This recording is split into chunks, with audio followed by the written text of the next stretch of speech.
A rare treasure.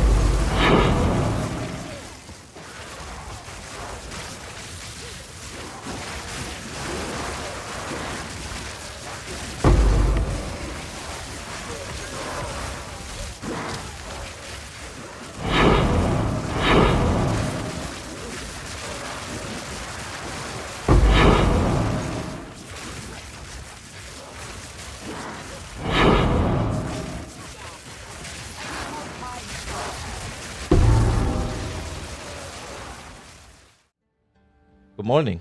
So for the past few hours, I've been doing a bunch of breaches after optimizing my Spark Stormweaver to be a very efficient breach farming character.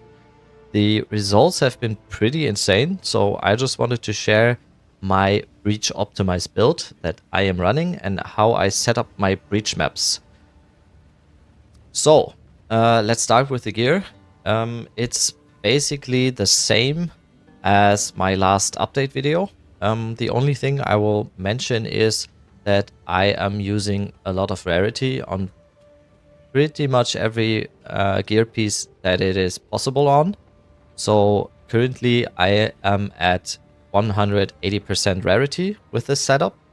I feel like this is the best compromise between still being very, very strong and dishing out a lot of damage, but still having a high amount of rarity. There have been a few people who have been doing a lot of tests regarding rarity, and it seems like the diminishing returns after 200% are pretty big. So in my opinion, the best way to go was to be in the 150 to 200% increased rarity range. So yeah, gear is pretty much the same as in my last build update video that will probably linked in the description as well. So that is it for gear. For skill gems, Spark, I am running with Persistence, Inspiration, Arcane Tempo, and Acceleration. There is no necessity, in my opinion, to use the clearing support gems like Fork or Pierce. There is something on the passive tree that I will be using, which makes that option pretty much obsolete. I will get to it in a minute when I go over the passive tree. The other important thing for skill gems is Orb of Storms. We are using Strip Away, Font of Mana, Lightning Exposure, and Overcharge. If you don't really need the mana rack from Font of Mana, you can change this up for Overabundance, for example.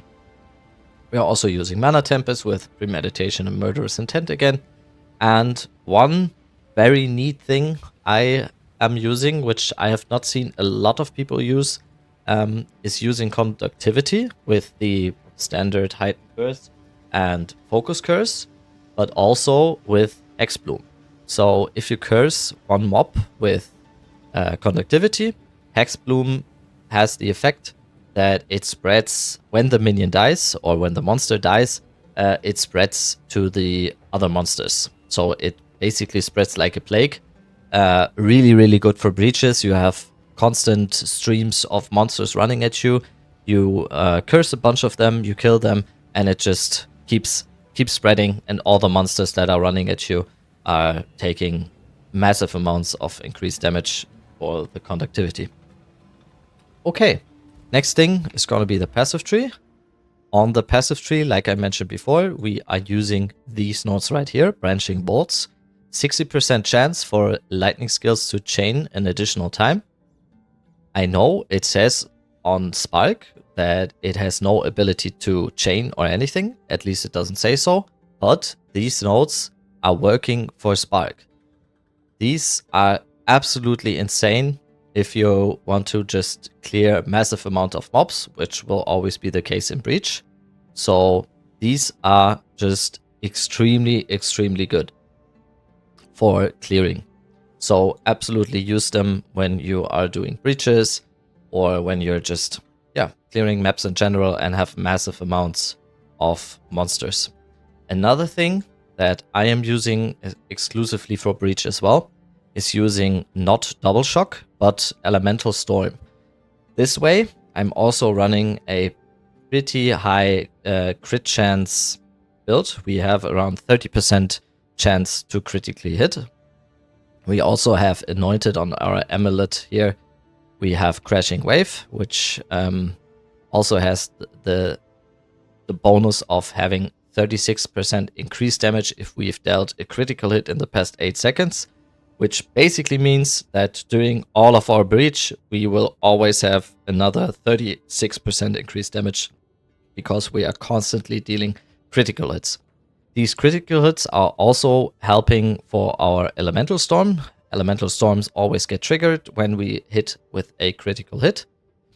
And with the 4th point in Elemental Storm, they also have 150% more cooldown recovery rate. So they will just pop up every few seconds. A large Elemental Storm will pop up and just melt the monsters as well. So Elemental Storm for breach, also extremely good. On skill gems, on Elemental Storm, we are using Elemental Focus for more damage. We're using Controlled Destruction.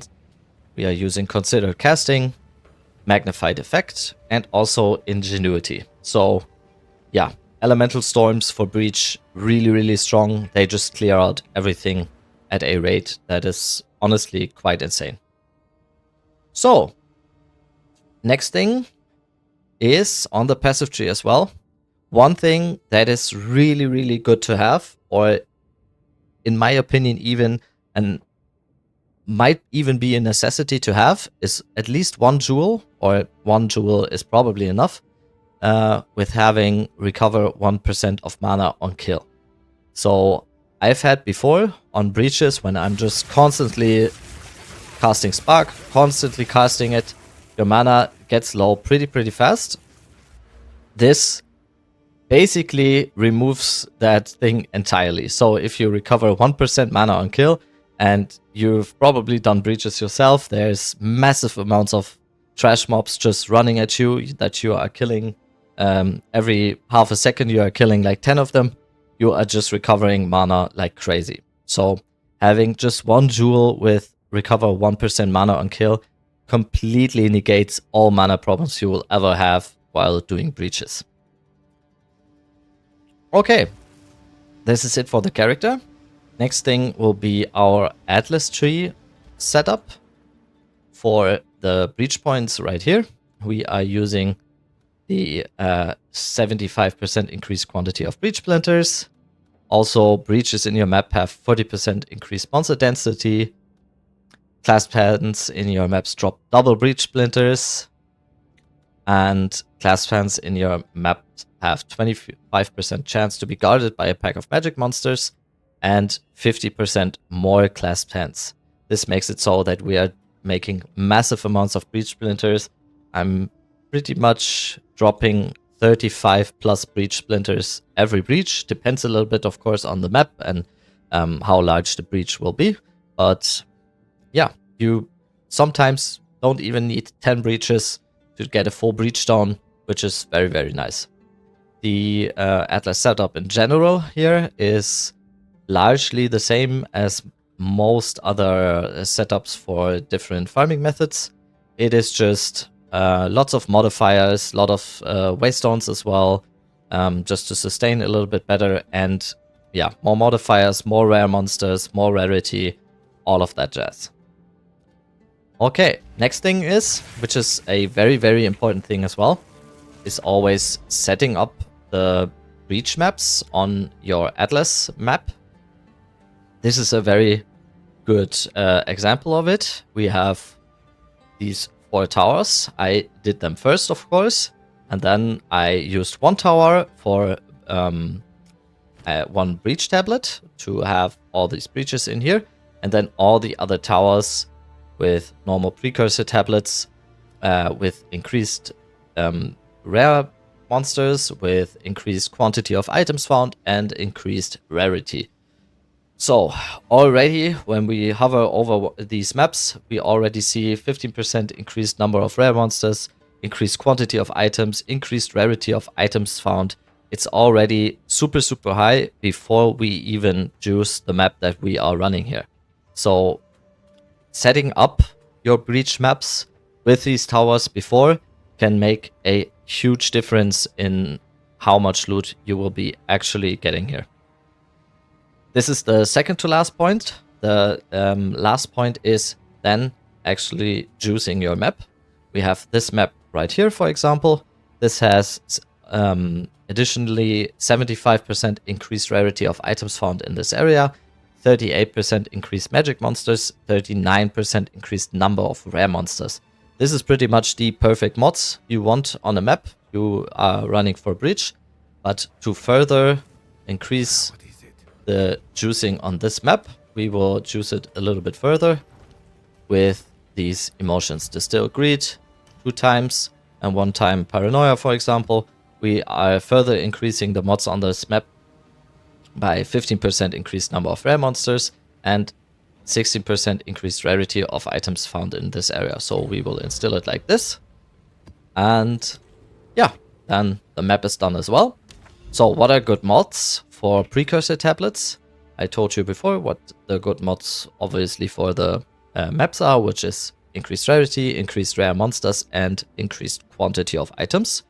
For the Breach tablets, it's very good to have increased monster density as well, increased rarity of items found, increased number of rare mobs as well.